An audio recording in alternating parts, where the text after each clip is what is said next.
মক্কার কাফেররা দেখে কোনোভাবে আল্লাহর নবীকে ঠেকাতে পারে না। শেষ পর্যন্ত তারা খাত্তাবের ছেলে ওমরের বাড়িতে গেছে বিশাল বাহিনী নিয়ে। আবু জেহেল, আবু লাহাব, উতবা, শাইবা, ওলীদ ইবনে মুগীরারা খাত্তাবের ছেলে ওমরের বাড়িতে গেছে। যে বলে, ওমর শোনো শোনো, তুমি হলো আমাদের সবচেয়ে বড় নেতা, তুমি হলো শক্তিশালী সাহসী যুবক, আমরা তোমার কাছে একটা বিপদে পড়ে এসেছি।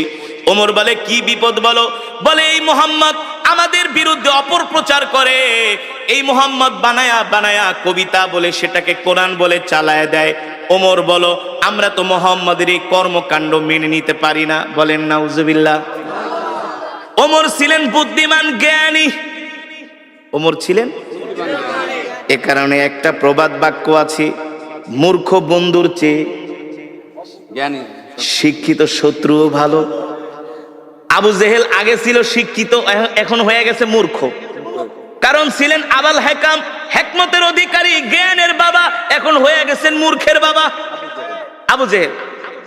এই মূর্খ শয়তান আয়েশা বলে, ওমর শোনো, মুহাম্মদ খুব ডিস্টার্ব করতেছি, মুহাম্মদকে তোমাকে ছাড়া কেউ দমাতে পারবে না, তোমাকে ছাড়া কেউ দমাতে পারবে না।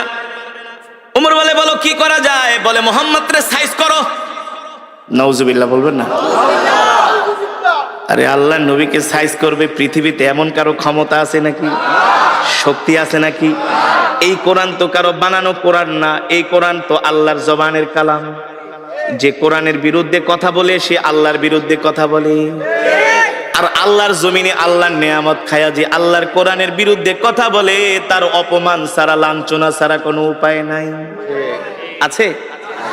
এবার ওমর বলে, বলো আমি কি করতে পারি? আবু জেহেল বলে, ডাইরেক্ট অ্যাকশন, মুহাম্মদরে শেষ করে দাও। আরো জোরে বলেন নাউজুবিল্লাহ। মুহাম্মদরে মক্কা থেকে বের করে দাও। ওমর বলে, ঠিক আছে, নেতার দায়িত্ব দিছেন, আমি চিন্তা ভাবনা করি কি করা যায়। হেদায়েতের মালিক কি? হেদায়েতের মালিক আল্লাহ, হেদায়েতের মালিক আল্লাহ। হযরত ওমর বলে, ঠিক আছে, আমি চিন্তা করে দেখি মুহাম্মদকে কি করা যায়। হযরত ওমরের মন খারাপ, চিন্তা করতেছে কি করা যায়। আবু জেহেলের কথা শুনবে, আবু জেহেলের কথা শুনে কি আল্লাহ নবীকে অপমান করবে না কি করবে? হযরত ওমর চিন্তায় পড়ে গেলেন। তিনি মনে মনে সিদ্ধান্ত নিলেন, মূর্খ আবু জেহেলের কথা শুনে আল্লাহ নবীর সাথে বেয়াদবি করা ঠিক হবে না। তিনি শিক্ষিত মানুষ, মনে মনে ভাবতেছে, একটা কাজ করি, আগে যাই আমি নিজের চোখে মুহাম্মদকে একটু অবজারভেশন করি, আমি নিজে যে একটু মুহাম্মদকে দেখি, গতিবিধি লক্ষ্য করি, তার সাথে কথা বলি। কারণ একটা মানুষকে শুধু শুধু না যাই না শুই না তার গায়ে হাত দেওয়া, তাকে অপমান করা, এটা মূর্খতা ছাড়া আর কিছুই না। ঠিক কিনা বলে? দেখবেন মূর্খ মানুষ যদি শোনে চিলে কান নিয়ে গেছে, কানের দিকে না তাকায় চিলের পিছনে দৌড়ায়। এমন কিছু স্বভাবের মানুষ সমাজে আছে কি আছে না? ঠিক মক্কার কিছু মূর্খ মানুষরা এই স্বভাবের ছিল। ওমর ছিলেন বুদ্ধিমান, বলে, না না না, আবু জেহেলের কথায় কান দেওয়া যাবে না। আগে আমি মুহাম্মদকে যে নিজের চোখে দেখি, তার সাথে কথা বলি, তারপরে দেখি কি করা যায়। আল্লাহ নবী বাইতুল্লাহ নামাজ পড়তেছেন। হযরত ওমর বিকাল বেলা ঘুটঘুটে অন্ধকার, মাগরিবের সময় না, ওমর মনে মনে চিন্তা করে, সূর্যের আলোতে গেলে আবার মানুষজন দেখবে, মানুষজন দেখা বলবে, ওমর তুমি কি যে মুহাম্মদের সাথে মিলে গেছো। এই কারণে ওমর বলে, আমি মাগরিবের সময় বের হলাম, ঘুটঘুটে অন্ধকার, ঘুটঘুটে অন্ধকার। হযরত ওমর মাগরিবের সময় অন্ধকারে বের হলেন। আস্তে আস্তে করে হাঁটতে হাঁটতে তিনি বাইতুল্লাহর চত্বরে গেলেন, যেটা কাবা শরীফ। কোনটা? যেটা কাবা শরীফ, সেখানে গেলেন। হযরত ওমর বলে, আমি যে কাবার দেয়ালের পাশে লুকায় আছি, পালিয়ে আছি, যাতে মুহাম্মদ আমাকে না দেখে। আমি দেখি সুন্দর সুদর্শন একজন পুরুষ, সুন্দর সুদর্শন, অপরূপ সৌন্দর্যের অধিকারী। সুবহানাল্লাহ। হযরত ওমর বলে, আমি প্রথম মুহাম্মদকে দেখলাম, আমি তার সামনের সাইড দেখি নাই, শুধু পিছনের সাইড দেখছি। তার হাতগুলো এত সুন্দর, তার আঙ্গুলগুলো এত সুন্দর, পিছন থেকে তার কানগুলো এত সুন্দর। আমার নবীর চুলগুলো ছিল কোকড়া কোকড়া, অত কোকড়া না, অত লম্বাও না। সুবহানাল্লাহ। হযরত ওমর বলে মুহাম্মাদের চুলগুলো আমি আল্লাহর নবীর চুলগুলো আমি পিছন থেকে দেখলাম, দেখি তিনি নামাজে দাঁড়ায় আছেন, তার চুল বেয়ে বেয়ে ঘাম পড়তেছে, আমার কাছে মনে হলো এক একটা মুক্তার দানা ঝরতেছে। হযরত ওমর বলে আমি মুহাম্মাদের পিছনে দাঁড়ায় তাকে দেখতেছি, দূর থেকে দেখতে তার এত সুন্দর আকর্ষণীয় বডি ফিগার, সুবহানাল্লাহ। আমার নবী কেমন সুন্দর ছিলেন, কেমন সুন্দর ছিলেন, এমন সুন্দর, এমন সুন্দর পৃথিবীতে আল্লাহ তাআলা এত সুন্দর করে পৃথিবীতে কাউকে বানায় নাই, আর বানাবেও না। হযরত ওমর বলে আমি এবার মুহাম্মাদের পিছন দিকে দেখতেছি, মনে আছে নাকি? ওই যে হযরত ওমর বলে আমি বাইতুল্লাহ গেলাম মুহাম্মদকে অবজারভেশন করার জন্য, পরীক্ষা করার জন্য। আবু জেহেলদের কথা শুনা খামাকা মুহাম্মদের সাথে খারাপ ব্যবহার করব না, আগে নিজের চোখে যায় আমি মুহাম্মদকে দেখি আসলে সে ব্যক্তিটা কেমন। এবার হযরত ওমর বলে আমি পিছনে দাঁড়ায় দাঁড়ায় মুহাম্মাদের পিছনের সৌন্দর্য দেখাই আমি পাগল হয়ে গেছি। আল্লাহু আকবার। আরে এত সুন্দর মানুষটা মিথ্যা কথা কিভাবে বলে? এটা তো হইতে পারে না। মক্কার কাফেরা বইলা গেছে এ ওমর, মুহাম্মদ হলো একটা মিথ্যাবাদী, মুহাম্মদ হলো একটা পাগল। বলেন নাউজুবিল্লাহ। মুহাম্মদ হলো একটা জাদুকর। হযরত ওমর বলে আমি পিছনের দিকে তাকায় তাকায় দেখতেছি মুহাম্মদের সৌন্দর্য এত সুন্দর, আর তার চেয়ে বড় সুন্দর হলো মুহাম্মদ এত চমৎকার কইরা কইরা কোরআন পড়ে, কোরআন পড়ে। আল্লাহু আকবার। জোরে বলুন আল্লাহু আকবার। আল্লাহর নবী কোরআন পড়তেছেন, হযরত ওমর পিছনে দাঁড়ায় দাঁড়ায় শুনতেছে, আর মনে মনে ভাবে মক্কার কাফেররা তো আমাকে ঠিকই বলছে, মনে হয় এই লোকটা বানায় বানায় কবিতা বলে, নালে এত সুন্দর ছন্দে ছন্দে কিভাবে সে মিলায় মিলায় বলে। আল্লাহু আকবার। আল্লাহর নবী কোরআন পড়তেছেন, আর ওমর চিন্তা করতেছেন আরে মুহাম্মদ মনে হয় বানায় বানায় কবিতা বলে। আল্লাহর নবী বলে ওমা হুয়া বিকাউলি শাইর কলিলাম মা তুমিনুন। আল্লাহু আকবার। আল্লাহর নবী বলে এ তুমি আমাকে কবি বলতেছো, আমি কবি না, আমি হলাম নবী। যদি তুমি স্বীকার করো ইমানদার হও। আল্লাহু আকবার। ওমর কয় কিরে এই লোকটারে যে আমি কবি বলছি এটা সে জানে কিভাবে? ওমর তো বলতেছে মনে মনে, বুঝেন নাই? কিন্তু আল্লাহ নবী বলতেছে ওমা হুয়া বিকাউলি শাইর, আমি কবি না। ওমা হুয়া বিকাউলি শাইরিন কলিলাম মা তুমিনুন। তোমরা অল্প মানুষই বোঝো যে আমি কবি না, আমি হলাম আল্লাহর নবী। যদি তোমাদের ঈমান থাকে, আর তোমরা অল্প মানুষই ঈমান গ্রহণ করবে। ঠিক কিনা বলেন? হযরত ওমর বলে কিভাবে বললো, কিভাবে সে বুঝলো আমি যে তার নামে বলতেছি সে কবি? এবার হযরত ওমর বলে সে যেহেতু আমার মনের কথা জানা গেছে, তাহলে মনে হয় এই লোকটা হলো একটা গণক। গণকরাই তো মানুষের মনের কথা। আল্লাহ নবী বলেন ওমা হুয়া বিকাউলি শাইর কলিলাম মা তুমিনুন ওয়ালা বিকাউলি কাহিন কলিলাম মা তাযাক্কারুন। আল্লাহু আকবার। এ তুমি আমাকে গণক ভাবতেছো, আমি গণক না, আমি গণক না। তুমি যেটা ভাবতেছো তোমার ভাবা সত্য নাই, আমি হলাম আল্লাহর নবী। ঠিক কিনা বলেন? তানজিলুম মির রাব্বিল আলামিন। আমি গণক না, আমি গণক না, আমি যেটা পড়তেছি সেটা হলো আমার রবের পক্ষ থেকে কোরআন। আল্লাহু আকবার। হযরত ওমর বলে এ লোকটাকে আমি গণক বললাম, সে বলে আমি গণক না। আমি যে তাকে গণক বললাম সেটা কিভাবে জানলো? আল্লাহু আকবার। আবার বলতেছে আমি যেটা তেলাওয়াত করতেছি এটা হলো আমার রবের পক্ষ থেকে আমাকে দেওয়া কোরআন। হযরত ওমর অবাক হয়ে গেল যে আমার মনের কথা এই লোক কিভাবে জানে। এখন রহস্য লাগছে কি লাগছে না? হযরত ওমর বলে এই রহস্যর উদ্ঘাটন আমাকে করতেই হবে, আর যদি রহস্যর উদ্ঘাটন করতে হয় তাহলে তো আল্লাহর নবীর সাথে কথা বলতে হবে। কথা না বলে তো আর রহস্যর উদ্ঘাটন করা যাবে না। হযরত ওমর দাঁড়ায় আছে। আল্লাহর নবী যখন নামাজ শেষ করলেন, আল্লাহর নবী তার হুজরার দিকে যাবেন। হযরত ওমর যায় তার পথ রোধ করলেন, বললেন ইয়া মুহাম্মদ কিফ, ও মুহাম্মদ দাঁড়ান, আপনার সাথে আমার কিছু কথা আছে। আল্লাহর নবী বলে ইমশি মাই, চলেন আমার সাথে, আমার বাড়িতে যেয়ে কথা বলবো। আল্লাহর নবী হযরত ওমরকে নিয়ে বাড়িতে চলে গেলেন। সুবহানাল্লাহ বলে। আল্লাহর নবী হযরত ওমরকে নিয়ে বাড়িতে চলে গেলেন।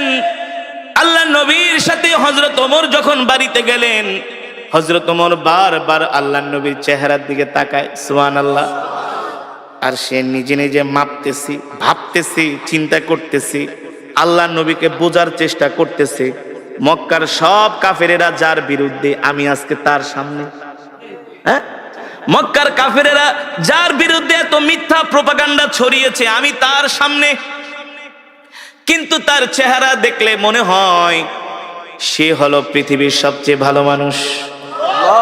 তার সাথে কথা বললে মনে হয় তার মতো এত সুন্দর আখলাকওয়ালা, ব্যবহারওয়ালা মানুষ মক্কার জমিনে একজনও নাই। জোরে বলেন আল্লাহু আকবার। আরে জোরে বলুন আল্লাহু আকবার। হযরত ওমর বলে, সেই দিনই আমি আল্লাহর নবীর জবানে কোরআন শুনে আমি ইসলামের প্রতি আমি দুর্বল হতে লাগলাম। দুর্বল হতে? এই যুবক, ওমর তো তোমার চাইতে জ্ঞানী কম ছিল না। এ যুবক, ওমর তো তোমার চাইতে কম বুঝতো না। এ যুবক ও মুসলমান, হযরত ওমরকে বলা হয় মেজাজে ওহী। আল্লাহ তাআলা যার কথা অনুযায়ী কোরআনের মধ্যে 21 জায়গায় আয়াত নাজিল করেছে। আল্লাহু আকবার। সেই ওমর আয়েশা এবার আল্লাহর নবীর কাছে আত্মসমর্পণ করতেছে। কি করতেছে? সেই ওমর আয়েশা বলে, গো আল্লাহর নবী, মক্কার কাফেরদের কথা শুনে অনেক ভুল করছি, আপনার সাথে অনেক শত্রুতামি করছি, দুশ্মনী করছি। আর না, আর না, আর না। মক্কার কাফেরেরা তো আমাকে আপনার কল্লা কাটার জন্য বলছে। আপনার কল্লা তো দূরের কথা, আমি ওমরের কল্লাটা আপনার কাছে জান্নাতের বিনিময়ে বিক্রি করে দিলাম। ওমর কালেমা পড়ে মুসলমান হয়ে গেলেন। যুবক, তুমি তো নামাজই পড়ো না, নিজেকে মুসলমান দাবি করো। আছে না সমাজের মধ্যে? মসজিদে মুসল্লি নাই, নামাজ পড়ে না, নিজেকে অনেক বড় মুসলমান দাবি করে। আর হযরত ওমর আল্লাহর নবীর হাতে হাত রেখে কালেমা পড়ে মুসলমান হয়ে গেলেন। হযরত ওমর মুসলমান হওয়ার পরে হযরত ওমর বলে, আল্লাহর নবী, আমাকে অনুমতি দেন, আমি মক্কার সব গোত্রের মানুষের কাছে যে দ্বীনের দাওয়াত দিব। আল্লাহর নবী বলে, ওমর আস্তে আস্তে। হযরত ওমর বলে, আস্তে আস্তে কে? আপনি কি সত্য নবী না? চলে বলেন সুবহানাল্লাহ। আমি অবশ্যই সত্য নবী। বলে, আপনি যদি সত্য নবী হয়ে থাকেন, আজ থেকে আমি ওমর ঘোষণা দিলাম, আমার জান, আমার মাল, আমার সম্পদ সব আমি আল্লাহর রাস্তায় দিয়ে দিলাম। আমি আপনার হয়ে গেলাম, আমি আপনার হয়ে গেলাম। ওগো নবী, আমি আপনার হয়ে গেলাম, আমার সব কিছু আল্লাহর রাস্তায় দিয়ে দিলাম। আপনি আমাকে অনুমতি দেন, আমি মক্কার সব কাফেরদের কাছে যায় দ্বীনের দাওয়াত দিব। হযরত ওমরের ঈমান চলে আসছে, পাওয়ার হয়ে গেছে, ঈমানের পাওয়ার। এখন আর আল্লাহ ছাড়া কাউকে ভয়। মুসলমানদের দ্বিতীয় খলিফা নাম কি? জোরে বলুন, নাম কি? ওমর কে? সারা পৃথিবীতে এখন যত রাষ্ট্রপ্রধান আছে, এই সব রাষ্ট্রপ্রধানদেরকে ওমর পকেটে নিয়ে ঘুরতে পারে। সারা পৃথিবীর রাষ্ট্রপ্রধানদের মাথায় যে ঘিলু আছে, এই ঘিলু ওমরের বাম আঙ্গুলের ভিতরে ছিল। সারা পৃথিবীতে যত আধুনিক রূপকার যা হয়েছে, রাস্তাঘাট, কালভার্ট, ব্রিজ, সারা পৃথিবীকে আজকে যেভাবে সাজানো হয়েছে, সব হযরত ওমরের পরিকল্পনা। জানেন, এই যে নাইট গাটের যে প্রচলন, খাল খনন করার যে প্রচলন, তারপরে আপনার সেনাবাহিনী গঠন করার যে প্রচলন, দেশের সীমান্ত পাহারা দেওয়ার যে বিএসএফ, বিডিআর, যে সীমান্তের অতন্দ্র প্রহরী, এই সব কিছু গঠন করেছিলেন হযরতে ওমর। সব করেছিলেন মোল্লারা। কারা কারা কারা কারা? মোল্লারা। হ্যাঁ, হযরত ওমর কে? তিনি খাত্তাবের ছেলে ওমর। তোমার মতো আমার মতোই ছোটখাটো নেতা না। ওমরকে দেখলে ইবলিস শয়তান পর্যন্ত ভয় পাইতো। এই ওমর কে? যাকে বলা হয় মেজাজে ওহী, যাকে বলা হয় মেজাজে ওহী, এই ওমর কে? আল্লাহু আকবার। এখনো কালেমা পড়ে মুসলমান হয় নাই। ওমর ছিল আল্লাহর নবীর সবচেয়ে বড় দুশমন। সবচেয়ে বড় কি? মক্কার আবু জেহেল এসে ওমরকে খেপায় দিছে, ওমর, তোমার মতো একটা সাহসী যুবক থাকতে মুহাম্মদ আমগো ধর্মের 12টা বাজায় ফেলাইতেছে। তুমি খাত্তাবের ছেলে ওমর, তোমার রক্তের দাম আছে, তোমার বংশের দাম আছে। মুহাম্মদ মানুষ যার আশেপাশে কেউ নাই, সেই শুধু একটা কোরআন দিয়া পুরা মক্কাটারে জ্বালায় ফেলাইতেছে। এটা ওদের ভাষা, ওদের ভাষা। মোহাম্মদ রে থামাও, মোহাম্মদ রে দমাও, মোহাম্মদকে সামনে বাড়াইতে দিও না। আমরা এত বড় বড় নেতা থাকতে মোহাম্মদ আমাদের সামনে এসে আমাদের ধর্মের নামে এসে অপপ্রচার করে যায়, এটা ওদের ভাষা। আসলে তো অপপ্রচার না, আল্লাহর নবী তো কোরআনের প্রচার করে, ঠিক কিনা বলেন? আল্লাহর নবী বলছেন, আল্লাহ তাআলা বলছে, হাবিব ইয়া আইয়ুহার রাসূল বাল্লিগ মা উনজিলা ইলাইকা মির রাব্বিক ওয়া ইল্লাম তাফআল ফামা বাল্লাগতা রিসালাতা। বাংলাদেশের কিছু মানুষ মনে করে শুধু ওয়াজ করা হুজুরদেরই দায়িত্ব। কিছু মানুষ মনে করে না যে ধর্মের কথা শুধু হুজুররা বলবে, না, ধর্মের কথা শুধু হুজুররা বলবে না। ইসলাম ধর্মটা আল্লাহর কাছ থেকে হুজুররা লিস্ট নেয় নাই। এই ধর্মের কথা বলা, কোরআনের কথা বলা, রাসূলের হাদিসের কথা বলা প্রত্যেকটা ঈমানওয়ালা মুসলমানের দায়িত্ব, কর্তব্য, ঠিক কিনা বলেন? আপনি একটা কলেজের, আপনি একটা স্কুলের প্রিন্সিপাল, আপনার দায়িত্ব হলো আপনি আপনার ছাত্রদেরকে কোরআনের কথা বলবেন, তাদেরকে দ্বীনের কথা বলবেন। আপনি একটা কলেজের অধ্যাপক, আপনি একটা কলেজের ভিসি, আপনি একটা ভার্সিটির ভিসি, আপনার দায়িত্ব হলো আপনি আপনার ছাত্রদেরকে দ্বীনের কথাগুলো বলবেন। আপনি দেশের প্রধানমন্ত্রী, আপনি রাষ্ট্রপতি, আপনি এমপি, আপনি মন্ত্রী, আপনি চেয়ারম্যান, আপনি মেম্বার, আপনি সমাজের অনেক বড় নেতা, আপনারও দায়িত্ব হলো কোরআনের কথা বলা, ঠিক কিনা বলেন? ঠিক না? এখন তো কিছু সাধারণ মানুষ মনে করে শুধু হুজুররাই বলবে, সব হুজুরদেরই কাজ। না, প্রত্যেকটা মুসলমানকে আল্লাহ তাআলা দুনিয়ার জমিনে কেন পাঠিয়েছেন? আল্লাহ তাআলা প্রত্যেকটা মুসলমানকে দুনিয়ার জমিনে পাঠিয়েছেন তার দ্বীনের দাওয়াত দেওয়ার জন্য, ঠিক কিনা বলেন? আল্লাহর নবী আল্লাহ তাআলা তার উপর কোরআন নাজিল করলেন আর বললেন, ইয়া আইয়ুহার রাসূল বাল্লিগ মা উনজিলা ইলাইকা মির রাব্বিক ওয়া ইল্লাম তাফআল ফামা বাল্লাগতা রিসালাতা ওয়াল্লাহু ইয়াসিমুকা মিনান নাস ইন্নাল্লাহা লা ইয়াহদিল কওমাল ফাসিকিন। আল্লাহ রাব্বুল আলামিন বলেন, নবী আমি আল্লাহ আপনার উপর যেই কোরআন নাজিল করেছি, এই কোরআন নিয়ে শুধু আপনি ঘরে বসে থাকবেন না। এই কোরআন শুধু আপনাকে একা তেলাওয়াত করার জন্য নাজিল করা হয় নাই। এই কোরআন শুধু বাবা মারা যাবে 40 দিন পরে 10 জন ইমাম দাওয়াত দিয়া গরু কেটে 40টা খাওয়াবে আর খতম পড়াবে, এই কারণে আল্লাহ কোরআন দেয় নাই। বছরে 1 মাস শুধু রমজান মাসে খতমে তারাবি পড়বেন আর হুজুরদেরকে দাওয়াত দিয়ে 1 খতম কোরআন পড়াইবেন। আল্লাহ শুধু এই কারণে কোরআন দেয় নাই। এই কোরআন এত সস্তা কোরআন না, এই কোরআন এত সস্তা জিনিস না। পৃথিবীর ইহুদি খ্রিস্টানরা সব কিতাবের মধ্যে তারা 2 নাম্বারই করেছে, হাত দিয়েছে, কিন্তু আল্লাহর কোরআনে এখনো হাত দিতে পারে নাই। কথা বলেন না কেন? তা বোঝেন না কেন? এটা এত সস্তা কোরআন না যে কোরআনের তেলাওয়াত শুনলে পাথরের মতো হৃদয়টা মোমের মতো গলে যায়, ঠিক না? আল্লাহ তাআলা বলে, হাবিব আপনাকে যে কোরআন দেওয়া হয়েছে, এই কোরআন দিয়ে আপনি মক্কার জমিনে কাফেরদেরকে দাওয়াত দেন।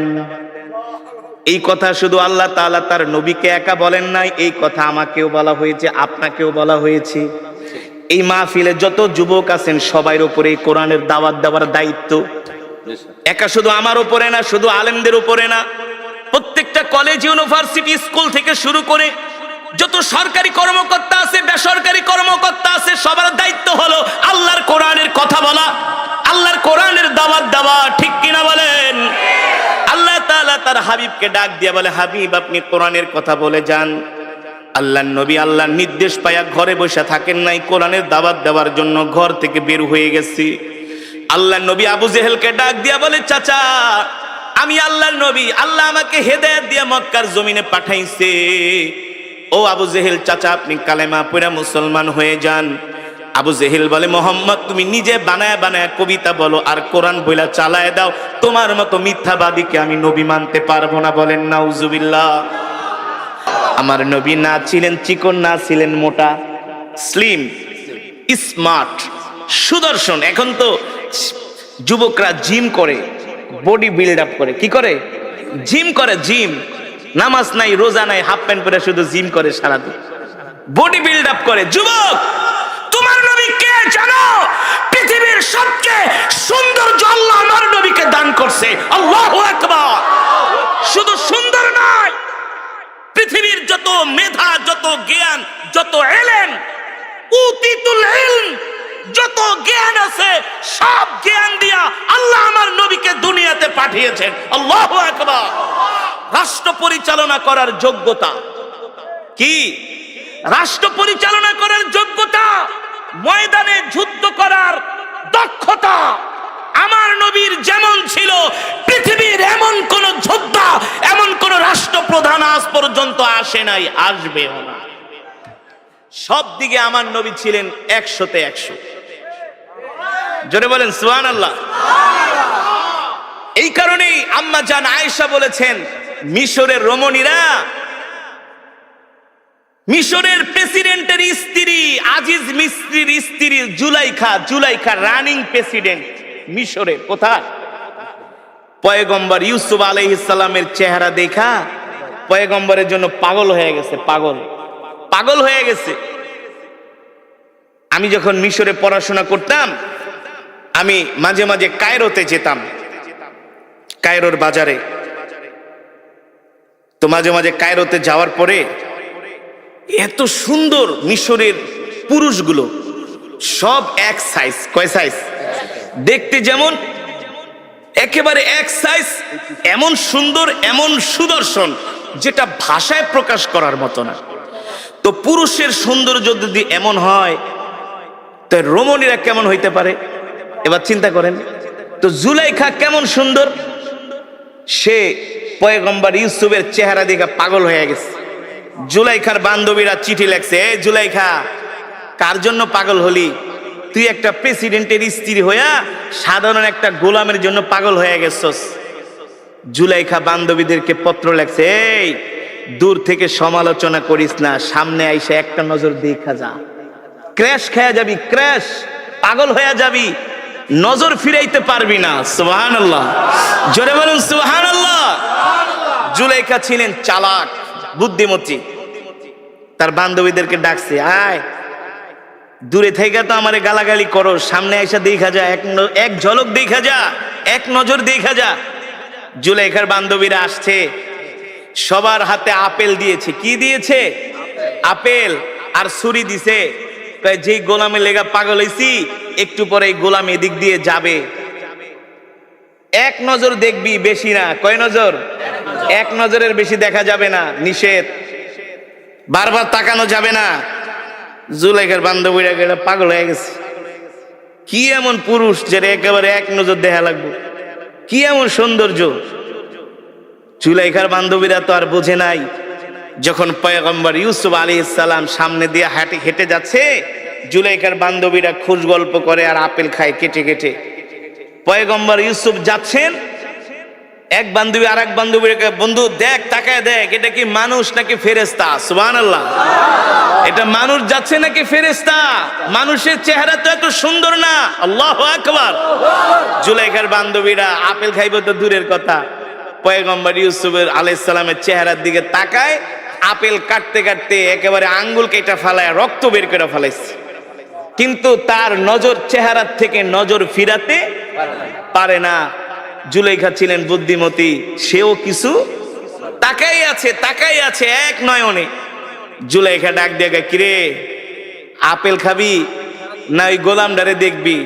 জুলাইখা সব বান্ধবীরা হাতের দিকে তাকায় দেখে আঙ্গুল কেটে ফেলাইছে, রক্ত পড়তেছে। জুলাইখাকে, ব্যাপার কি? পিছনের থেকে না গালাগালি করছিলি, পিছনের থেকে না ভৎসনা করছিলি, এখন তারে দেখার পরে চোখ ফিরাইতে পারস না, আঙ্গুল কেটে ফেলাইছস, কারণ কি? জুলাইখার বান্ধবীরা, বান্ধবী রে, মাপ চাই, ভুল করছি, সরি। এই গোলাম যে এত সুন্দর জীবনেও কোনোদিন ভাবতে পারি নাই, মনে হয় এটা মানুষ না, আসমান থেকে ফেরেশতা আইসা পড়ছে। আল্লাহু আকবার। জোরে বলেন আল্লাহু আকবার। আম্মা জান আয়েশা সিদ্দিকা রাদিয়াল্লাহু তাআলা আনহা বলেন, মিশরের রমণীরা পয়গম্বর ইউসুফের চেহারা দেখে আঙ্গুল কাটতে কাটতে, আপেল কাটতে কাটতে তারা আঙ্গুল কেটে ফেলেছে, তারা রক্তাক্ত হয়ে গেছে। আমার স্বামী মুহাম্মদ সাল্লাল্লাহু আলাইহি সাল্লামের চেহারা যদি তারা দেখতো, আঙ্গুল কাটতো না, আপেল কাটতো না, কলিজা কেটে ফেলতো, কলিজা। তারপরে আল্লাহর নবীর চেহারা থেকে নজর ফিরাতে পারতো না। আকবার। এমন সুন্দর চেহারা আল্লাহ আমার নবীকে দান করছে। আমার নবী যেটা করছেন সেটাই ফ্যাশন। সেটাই কি ফ্যাশন। আমার নবী যে স্টাইলে চুল কেটেছেন সুন্নত তরিকা, বাংলাদেশের আর্মিরা সেভাবে চুল কাটে। কারা? আর্মিরা চুল কাটে। আমি মিশরে গিয়ে থাইল্যান্ডে গিয়েছিলাম একটা প্রোগ্রামে। থাইল্যান্ডের রাজধানী ইয়ালা থেকে 800 কিলোমিটার দূরে, যেখানে 75% মুসলমান। প্রতি মহরম মাসে সেখানে একটা প্রোগ্রাম হয়। সারা পৃথিবী থেকে তারা আন্তর্জাতিক যারা কারি সাহেব আছে তাদেরকে দাওয়াত দিয়ে দিয়ে তারা মহরম মাস 10 তারিখ আছে না, তারা প্রোগ্রাম করে। সেই থাইল্যান্ডের মুসলমানরা প্রত্যেকটা থাই মুসলিম ছেলেদের চুল দেখি ছোট ছোট। আর যখন ব্যাংককে আসি এক একটার চুলে দেখি ডেঙ্গুরের বাসা, বল্লার বাসা, পাখির বাসা, হ্যাঁ হনুমানের মতো দেখা যায়। তো আমি থাইল্যান্ডের মুসলিম যুবকদেরকে জিজ্ঞেস করলাম, তোমরা এইভাবে চুল কাটো কেন? সবাই দেখি এক সাইজ চুল। বলে এটা হলো নবী মুহাম্মদ সাল্লাল্লাহু আলাইহি সাল্লামের সুন্নাহ। জোরে বলেন সুবহানাল্লাহ। এখনকার যুবকরা তো স্টাইল করে, কি করে?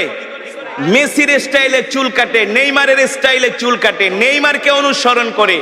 তাদের গায়ের গেঞ্জি এমন টাইট, তারা প্যান এমন ভাবে পরে পাছার অর্ধেক বের হয়ে যায়। এমন যুবক আছে কি আছে না? পুরা মাথা খালি, উপর দিয়া চুল। জিজ্ঞেস করি এইভাবে চুল কাটছো? বলে হুজুর এটা হলো এখন বর্তমান সময়ের আধুনিক স্টাইল, আধুনিক ফ্যাশন। এভাবেই আধুনিক মডার্ন যারা, তারা এইভাবেই চুল কাটে। যুবক তুমি জানো না পৃথিবীর সবচেয়ে আধুনিক ছিলেন তোমার আমার নবী, বিশ্ব নবী জনাবে মুহাম্মদুর রাসূলুল্লাহ সাল্লাল্লাহু আলাইহি ওয়াসাল্লাম। ঠিক কিনা বলেন? তিনি 1450 বছর আগে যেই ফর্মুলা দিয়ে গেছেন, বর্তমান আধুনিক বিজ্ঞান সেটা মানতে বাধ্য। সেটা কি? মানতে বাধ্য। তোমার আমার নবীকে জানো, তোমার আমার নবীকে জানো। পৃথিবীর যত যোগ্যতা, সব যোগ্যতা আল্লাহ তাআলা আমার নবীকে দান করেছিলেন। আমার নবী প্রতি সোমবার আর বৃহস্পতিবার রোজা রাখতেন। আপনি এখন ডাক্তারের কাছে যান, আপনাকে তারা বলবে যদি সুস্থ থাকতে চান তাহলে ফাস্টিং করেন। ফাস্টিং যাকে বলে কিটো ডায়েট, মানে আপনি বেশি বেশি না খায়া থাকবেন। কি করবেন? না খেয়ে থাকবেন। ডাক্তারের কাছে যান, ডাক্তার বলবে এই বেশি পেট ভরে খায়েন না, তাইলে রোগ হবে। 3 ভাগ খান, 1 ভাগ খালি রাখেন। 3 ভাগ খান, 1 ভাগ খালি রাখেন। আপনি দেখবেন যদি প্রচুর পরিমাণে খাওয়া দাওয়া করেন, আপনার কাছে একটা অস্বস্তি লাগবে। না পারেন হাঁটতে, না পারবেন বইতে, না পারবেন ঘুমাইতে।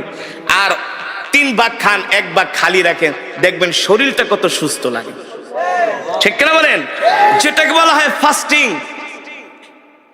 এর উদ্ভাবন কে করেছে? এই ডায়েট কন্ট্রোল কে শিখিয়েছে? আমার নবী, আপনার নবী জনাবে মুহাম্মদুর রাসূলুল্লাহ সাল্লাল্লাহু আলাইহি ওয়াসাল্লাম। ঠিক কিনা বলেন? জাপানের ডাক্তাররা বলে বেশি বেশি ফাস্টিং করো, বেশি বেশি না খায়া থাকো, বেশি বেশি রোজা রাখো, রোজা রাখলে তুমি সুস্থ থাকবা। এই ফর্মুলা তো কে শিখিয়েছেন? আল্লাহর নবী শিখিয়েছেন। বর্তমানে এখন দাঁতের ডাক্তারদের কাছে গেলে প্রচুর টাকা দিতে হয়। ঠিক কিনা বলেন? প্রচুর টাকা দিতে হয়। আমি থাইল্যান্ডে গিয়েছি, ব্যাংককে একটা ডক্টরের কাছে। তিনি আমার দাঁতগুলো চেক করলেন। থাইল্যান্ডের রাজধানী ব্যাংকক, একেবারে ব্যাংককের পাশেই সুকুম্বিত একটা জায়গা আছে সেখানে। আর থাইল্যান্ড হলো পৃথিবীর সবচেয়ে চিকিৎসার দিক থেকে বর্তমানে 5 নম্বরে আছে পুরা পৃথিবীতে, অল পৃথিবীতে, স্বাস্থ্যের দিক থেকে, চিকিৎসার দিক থেকে। তো আমাকে এক ভক্ত বলে, হুজুর থাইল্যান্ডে আইছেন, আমাদের দেশের শিল্পপতিরা তো আসে থাইল্যান্ডে ডাক্তার দেখাইতে, তা আপনি যেহেতু আইছেন একটু ডাক্তার দেখাইবেন নাকি? আমি বলি ভাই এত টাকা পয়সা তো আমার নাই। টাকা চিন্তা করেন কে, সব আমি দিব, আপনি শুধু ডাক্তার দেখান। আমি যে মসজিদের জুমা পড়ে গাজীপুর শ্রীপুরে একটা মসজিদ, আমার মসজিদের যিনি সভাপতি হাজার হাজার কোটি টাকার মালিক, তো সে শুনছে আমি থাইল্যান্ডে গেছি। হুজুর আপনি যতদিন থাকেন থাইল্যান্ডে আমার হোটেল আছে, আপনার জন্য হোটেল ভাড়া, খাওয়া দাওয়া সব ফ্রি। ফোন দিয়ে আগে হুজুর কোনো চিকিৎসা করবেন কিনা, তাহলে করে আসেন, সব পেমেন্ট আমি করে দেবো।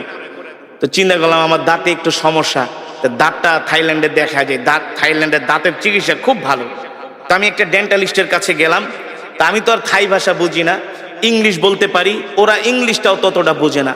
কিন্তু প্রত্যেকটা ভালো ভালো হসপিটালে এক এক দেশের ভাষা ট্রান্সলেট করার জন্য এক এক দেশের লোক থাকে। যেমন আমাদের অনেক বাঙালি থাইল্যান্ডের হসপিটালে আছে, আমি যেটা বাংলায় বলবো সে সেটা ডক্টরকে থাই ভাষায় অথবা ইংলিশ ভাষায় তাকে বুঝিয়ে দিবে।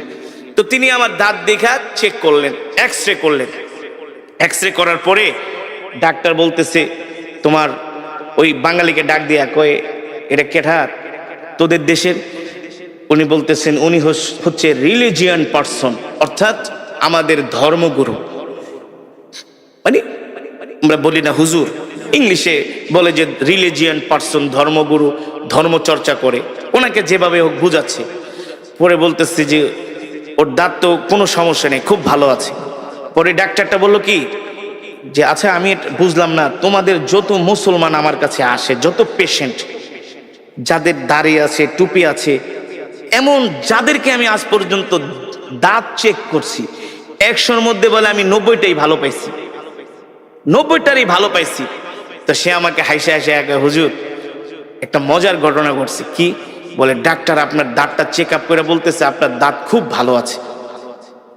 বলে আপনাদের মতো মানুষদের নাকি দাঁত যত চেক করে, থাইল্যান্ড মুসলিম হোক, থাইল্যান্ডের হুজুর যারা আছে সবার, বলে সবার দাঁত ভালো, কারণটা কি?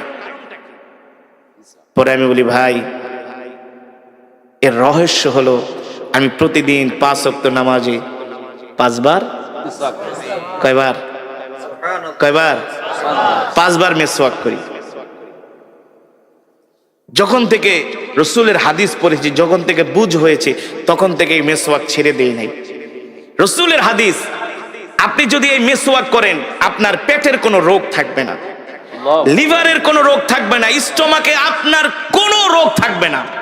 মেসওয়াক করার কারণে আপনার লিভার, আপনার পিত্ত, আপনার পেটের মধ্যে আরো যত মেশিন আছে, পার্টস আছে, এই মেসওয়াক করার কারণে আল্লাহ তাআলা আপনার পেটটাকে ভালো রাখবেন, সুস্থ রাখবেন। মোট কথা আপনার পেটের কোনো রোগ হবে না। এটা হলো দুনিয়ার উপকার। আখিরাতের উপকার কি? যে মেসওয়াক করবে আল্লাহ তাআলা ইন্তেকালের সাথে সাথে তাকে বিনা হিসাবে জান্নাত দিয়ে দিবে। এই মেসওয়াক করার 70টার উপরে উপকার আছে। মেসওয়াকের 70টার উপরে উপকারিতা, 70টা এই মেসওয়াক আল্লাহর নবী কয়, আমি যেভাবে মেসওয়াক করি, আমার সাহাবীরা যেভাবে মেসওয়াক করতেছে না, আল্লাহ তাআলা মেসওয়াক করা আমার উম্মতের উপর ফরজ করে দেয়। বুঝতে পেরেছেন? এই কথাগুলো কেন বললাম? এই কথাগুলো বলার কারণ হলো আজকে আমরা পৃথিবীর জমিনে অনেক হীনমন্যতায় ভুগি, হতাশায় ভুগি যে আমরা মুসলমানরা শেষ হয়ে গেছি। আল্লাহর নবী বলে না না না, ও উম্মত তোমরা আমাকে অনুকরণ করো। আমি নবী হলাম তোমাদের জন্য আদর্শ, তোমরা আমাদের আদর্শে আদর্শবান হও। তোমরা আমার সুন্নতগুলো মানো, তোমরা আমার সুন্নতগুলো চর্চা করো। তোমাদের ঘরের মধ্যে, সমাজের মধ্যে আমার সুন্নতগুলো তোমরা জিন্দা করে দাও, দেখবা তোমাদের ঘরগুলো জান্নাতের টুকরায় পরিণত হয়ে গেছে। ঠিক কিনা বলেন? পায় না। আজকে তো আমরা গরু খাওয়া মুসলমানে পরিণত হয়ে গেছি।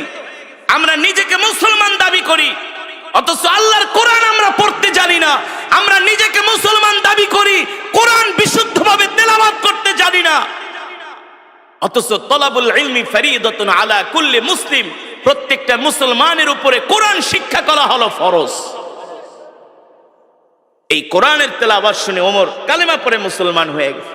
বলে আমি যেই দিন আল্লাহর নবীর জবানে বাইতুল্লাহ কোরআন শুনেছি, সেই দিন থেকে আমি ইসলামের প্রতি দুর্বল হয়ে গেছি। ইসলাম আমার হৃদয় জয় করেছে এই কোরআনের তেলাওয়াত শুনে। সেই কোরআনই তো আমি আপনাদের সামনে তেলাওয়াত করলাম। দুঃখের বিষয়, আমাদের সমাজের মেজরিটি পার্সেন্ট মানুষ কোরআন পড়তে জানে না। 60-70 বছর হয়ে গেছে, 10টা সূরা মুখস্থ করতে পারে না। ঠিক কিনা বলুন? বিশুদ্ধভাবে পড়তে পারে না। অথচ আমরা নিজেকে অনেক বড় ইমানদার দাবি করি, অনেক বড় ইমানওয়ালা দাবি করি। নামাজ ভঙ্গের কারণ 19টি। কয়টি? তার মধ্যে একটা অন্যতম কারণ হলো নামাজে অশুদ্ধ পড়া। নামাজে অশুদ্ধ পড়া। আমরা আমাদের সন্তানরা কোরআন শিখছে কিনা সেই দিকে খবর নেই না। ইংরেজি শিক্ষক রাখি সন্তানের জন্য।